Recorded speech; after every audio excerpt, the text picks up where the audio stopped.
Hi guys, good morning. ஒரு சின்ன கதை கேட்கலாமா? ராஜு தன்னோட மனைவி, அவரோட 2 பசங்க, அவரோட அப்பா, இவங்க எல்லாருமே ஒரு குடும்பமாக இருக்காங்க. அவங்களுக்குன்னு ஒரு ஏக்கரில் விவசாய நிலமும் இருக்கு. ராஜு ஒரு அலுவலகத்தில் வேலை பார்க்குறாரு. ஆனாலும் போதிய வருமானம் இல்லை. அப்படி ஒரு நாள் இரவு நேரத்தில் எல்லாருமே டிவி பார்த்துட்டு இருக்கும்போது ராஜு மட்டும் ஒரு ரூமில் போயிட்டு புத்தகம் படிச்சுட்டு இருக்காரு. அவருக்கு எப்பவுமே புத்தகம் படிக்கிறது ரொம்ப பிடிக்கும். அதனால எப்பவுமே அவர் புத்தகம் கையோட தான் இருப்பார். ராஜுவோட அப்பாவும் குழந்தைகளும் சாப்பிட்டு படுக்கையறைக்கு போயிட்டாங்க. ராஜுவை சாப்பிட்றதுக்காக அவங்க மனைவி அவரோட ரூமுக்கு போகிறாங்க. எப்போ பார்த்தாலும் இந்த புக்கை எடுத்து வச்சுட்டே இருக்கீங்களே, அப்படி என்னதான் இருக்கும் உங்களுக்கு அதுக்குள்ளே அப்படின்னு சொல்லிட்டு சாப்பிடுவாங்க. ஃபர்ஸ்ட் சாப்பிட்டு அதுக்கு பின்னாடி நீங்கள் என்ன வேணாலும் பண்ணுங்க அப்படின்னு சொல்லி கூப்பிட்றான். ராஜுவும் கை காலெல்லாம் கழுவிட்டு சாப்பிட்றதுக்காக உட்காடுறான். அப்போதும் அந்த ஒரு கையில் புத்தகத்தோட தான் உட்காடுறான். சாப்பிட்டுட்டே அந்த புத்தகத்தையும் படிச்சுட்டு இருக்கான். அவரோட மனைவி திட்டுறாங்க. இந்த மாதிரி சாப்பிடும் போது இப்படி தான் நீங்கள் புத்தகம் படிச்சுட்டே இருப்பீங்களா? அதை தனியாக வச்சுட்டு சாப்பிட்டுட்டு அதுக்கு பின்னாடி நீங்கள் என்ன வேணாலும் பண்ணுங்க அப்படின்னு சொல்லி அவன் சிரிச்சுட்டே தன்னோட மனைவியை பார்த்து சொல்கிறான், என்னோட அம்மாவும் இப்படிதான் சொல்லிட்டே இருப்பாங்க, சாப்பிடும் போது புத்தகம் படிக்கக்கூடாது அப்படின்னு. இப்படி 2 பேரும் பேசிட்டே இருக்காங்க. பேசிட்டே இருக்கும்போது தன்னோட மனைவி அவர்கிட்ட அலுவலகத்தில் சம்பளம் போட்டுட்டாங்களா அப்படின்னு கேட்குறான். ஏமா கேட்குறேன், நாளைக்கு தான் போடுவாங்க, எதனால அப்படின்னு சொல்லி கேட்குறான். அதுக்கு ஒன்றும் இல்லைங்க, நீங்கள் சாப்பிடுங்க அப்படின்னு சொல்லிடுறான். சரி, உனக்கு சாப்பாடு இருக்கா, நீ சாப்பிட்டியா அப்படின்னு சொல்லி கேட்குறான். நீங்கள் சாப்பிடாம நான் என்னைக்கு சாப்பிட்ருக்கேன், நீங்கள் சாப்பிடுங்க, நான் அதுக்கு பின்னாடி சாப்பிட்டுக்கிறேன் அப்படின்னு சொல்லிடுறான். அவனுமே சாப்பிட்டு முடிச்சுட்டு தன்னோட அறைக்குள்ள அலுவலகத்துக்கு ஒரு கடிதம் எழுதணும் அப்படின்னு சொல்லிட்டு போயிடுறான்.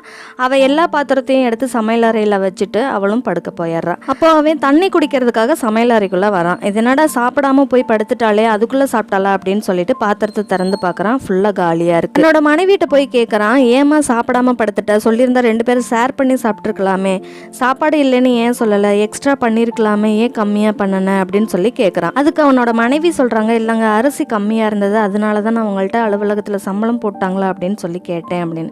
அப்போ நான் கேட்டப்பவே சொல்லியிருக்கலாமேம்மா, ஏன் ஒன்றும் இல்லைன்னு சொல்லிட்டேன் அப்படின்னு. வீட்டில் ஒன்றும் இல்லைன்னு சொல்கிறதுக்காக தாங்க நான் அப்படி சொன்னேன், வேறு நான் எந்த வகையில் நான் உங்கள்கிட்ட சொல்ல முடியும் அப்படின்னு சொல்லி கேட்குறா. சரி விடு, நாளைக்கு என் சம்பளம் போட்டுருவாங்க, நான் அரிசி வாங்கிட்டு வந்துடலாம், எல்லாமே மளிகை சாமான்லாம் வாங்கிட்டு வந்துடலாம், ஒன்றும் கவலைப்படாத.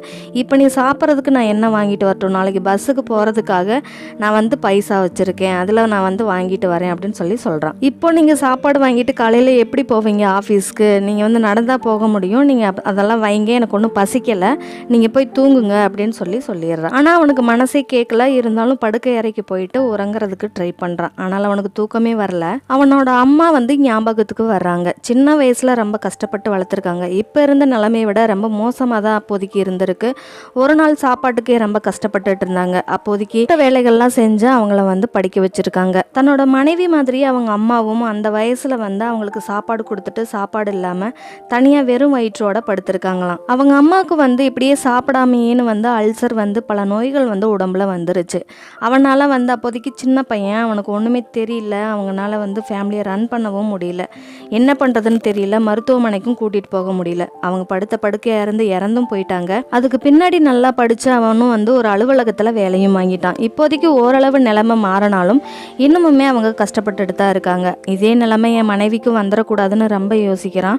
அவனுக்கு இரவு ஃபுல்லாக தூக்கமே வரல. காலையில் முதல் வேலையாக எந்திரிச்ச உடனே அவனோட அலுவலகத்தில் சம்பளம் வாங்கிட்டு வீட்டுக்கு தேவையான எல்லாத்தையும் போட்டுட்டு அவங்க மனைவிட்ட சொல்கிறான், இனிமேல் எந்த பொருள் இல்லைனாலும் எனக்கு முன்கூட்டியே சொல்லிடுமா, நான் என் தலையை அடமானம் வச்சாவது நான் வாங்கிட்டு வந்துடுறேன். இனிமேல் நம்ம வீட்டில் என் அம்மா மாதிரி பசியோட ஒரு உயிர் போகக்கூடாது, எனக்கு ரொம்ப கஷ்டமாக இருக்குது, இனிமேல் இப்படி பண்ணாத அப்படின்னு சொல்கிறாங்க. சரிங்க, இதுக்காக ஃபீல் பண்ணாதீங்க, இனிமேல் நம்ம பார்த்துக்கலாம் அப்படின்னு சொல்லிட்டு அவளுமே சொல்லிடுறா. இதோட இந்த ஸ்டோரி முடியுது. இந்த ஸ்டோரி பிடிச்சிருந்ததுன்னா லைக் பண்ணுங்கள், ஷேர் பண்ணுங்கள், கமெண்ட் பண்ணுங்கள், நம்ம சேனலை சப்ஸ்கிரைப் பண்ணிக்கோங்க. இதே மாதிரி அடுத்த வீடியோவில் உங்களை சந்திக்கிறேன். அது வரையும் Tata, bye bye and take care.